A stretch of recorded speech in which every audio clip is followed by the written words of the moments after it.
My biggest gardening fail. Could be a long list. I've certainly made mistakes in my garden. A very long time ago, before I knew what I was doing, I started growing vegetables and I sowed everything I could into little multi-celled trays. And you're not really supposed to do this with root veg.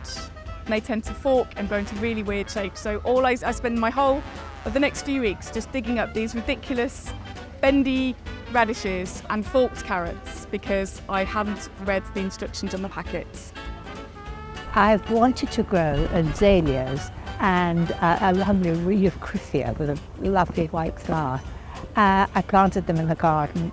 I didn't know what the soil was, and I found that it certainly isn't acid, it's alkaline.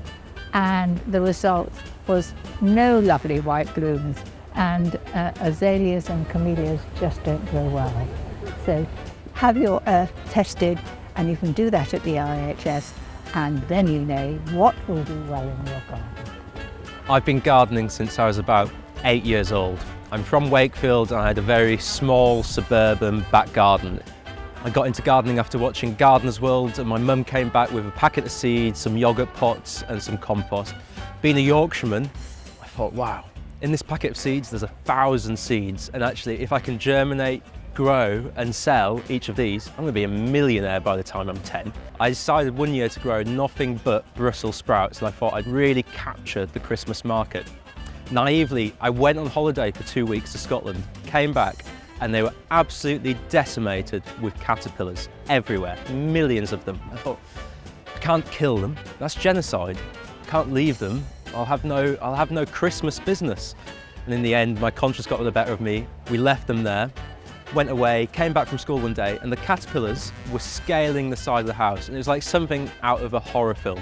There were millions all the way up the side of this semi-detached house in Wakefield. So my top tip and my biggest mistake would be, if you're growing sprouts or cabbages, always net them, because otherwise you could lose millions of pounds. When I was a student, I had a flat in somebody's house, and they had a clematis collection. And part of my kind of sub, if you like, for getting a cheap flat was to look after the garden. And they said, well, we're going away for a few weeks. Would you mind cutting the grass, looking after the garden whilst we're away? So I thought, well, that's fine.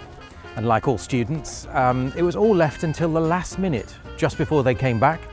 And so I got the mowing machine out and I got the strimmers out and I was strimming away, finished the job, the car pulled in and they wandered round and the clematis started to wilt. And I realised that where the clematis had been planted along a net fence, I'd very diligently strimmed through their entire clematis collection. One of the things I'm not so proud about is in the very early days, and this is pre-college, right, or pre-study, I was at the garden centre, see this fabulous blue Meconopsis.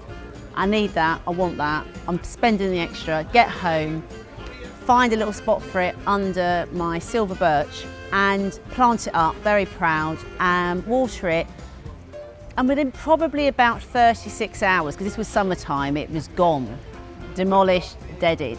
And I had planted it in the dry side of my garden, full sun, with no regard to the fact that it's a plant that needs to be cool, shady, etc., etc. And my biggest learn from that actually was I'd never really been that bothered about where plants come from. It was all about what they look like.